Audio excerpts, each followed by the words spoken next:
Hello, everyone, and welcome back to Classic Comics. This is my review of Dune Part 2. I'll start by saying that I've seen the previous versions, the Lynch movie and the miniseries from the early 2000s. I'm really fond of the Lynch movie, the miniseries not so much. I've also read the novel and all the original Dune novels, as well as some of the newer stuff that's been written by Brian Herbert and Kevin Anderson. Although I'll admit it's been many years since I read the first novel and should probably give it a reread. So there will be spoilers here, but I'll give a warning before I get to the spoilery part. I'll start by saying that Dune 2 is a tremendously impressive film from a technical standpoint. The effects are well done, the performances are really good across the board, pretty much. The soundtrack is pretty good, and overall, I did enjoy the film. Timothy Chalamet really shows that he was the right choice for this role. His Paul is more hesitant than he was in the novel, as I recall it, but once he does, he's really convincing. Javier Bardem is really good as Stilgar, and he might be the most likable character. He represents the faithful who want to believe that Paul is a Messiah, and his earnestness and his genuine desire to believe in Paul makes him one of the few characters in this movie I actually cared about. Austin Butler almost steals the movie as Fade Ralpha. He's totally convincing as a sadistic, vicious creep, and he handles the action stuff pretty well too. The rest of the cast is quite good, although I thought that Christopher Walken as the Emperor just really wasn't given much to do. I found his performance to be a bit disappointing.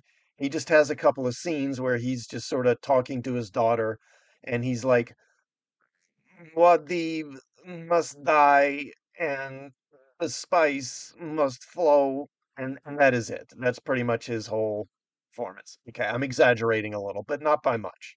Visually, the film is stunning. The desert vistas are beautiful. The battle at the end is appropriately epic. And I did really love the stuff on Giedi Prime, the Harkonnen homeworld.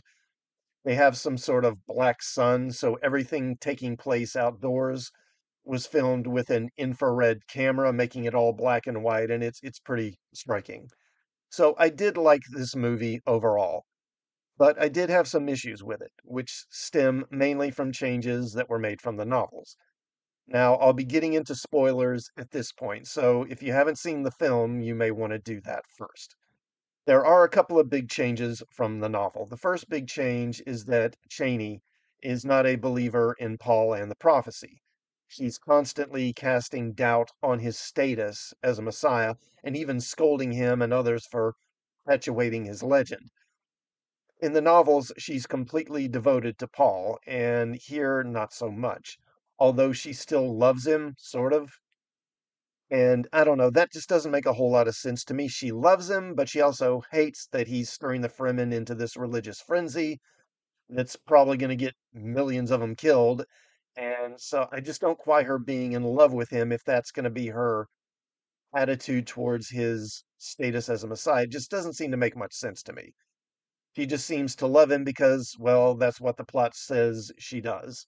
The romance just isn't very convincing to me. I feel like this change has been done because, well, we can't have a female who's devoted to a man, now can we? She needs to be strong and independent, so she'll appeal to, say it with me, modern audiences. Also, at the end, Paul pledges to marry the princess, and she doesn't join him and the Fremen in the Holy War. She storms off into the desert instead. Now, the other big change is the character of Aaliyah. This change is just puzzling to me. I guess they did it to avoid adding another character to the film and save some money, maybe? Beyond that, the movie is frustrating due to the information that gets left out. I understand that you can't include everything and stuff will have to be cut. But this movie also has a lot of just kind of fluff or filler in it, it seems like. Scenes that go on a bit longer than they need to, with the camera lingering on the desert. A good bit of filler. It all looks great, but I would have preferred they relay more of the lore that makes Dune such a fascinating story and such a fascinating setting. For example, there's no Spacing Guild navigator, and there's little information given about why the spice really is so important to the greater universe. I feel like this movie relies on the viewer to be familiar with the source material and fill in the blanks. As a result, I think new viewers who haven't read the novels are going to be more likely to like this film than longtime fans.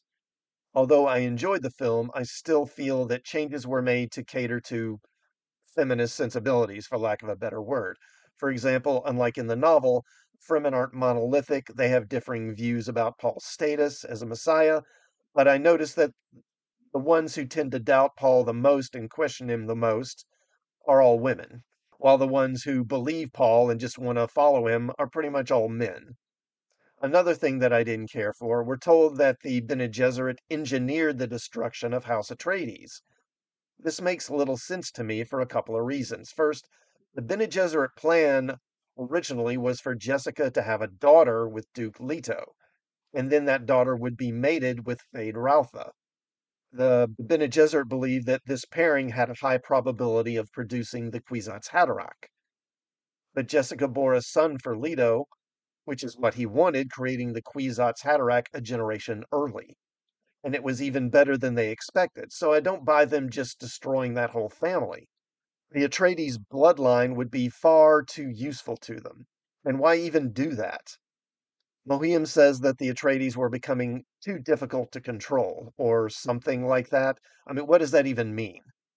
Too difficult to control how? Responding to that by destroying the Atreides seems too reactionary to me. The Bene Gesserit don't do anything without weighing every possibility or considering all possibilities, and I don't buy them saying that that was the best answer. And even if they were to do that, they would surely at least take steps to preserve the Atreides genes, I would think. Again, that's the bloodline that fulfilled a plan they've been working on for millennia. There's that scene on Gedi Prime where feyd' is fighting in the arena.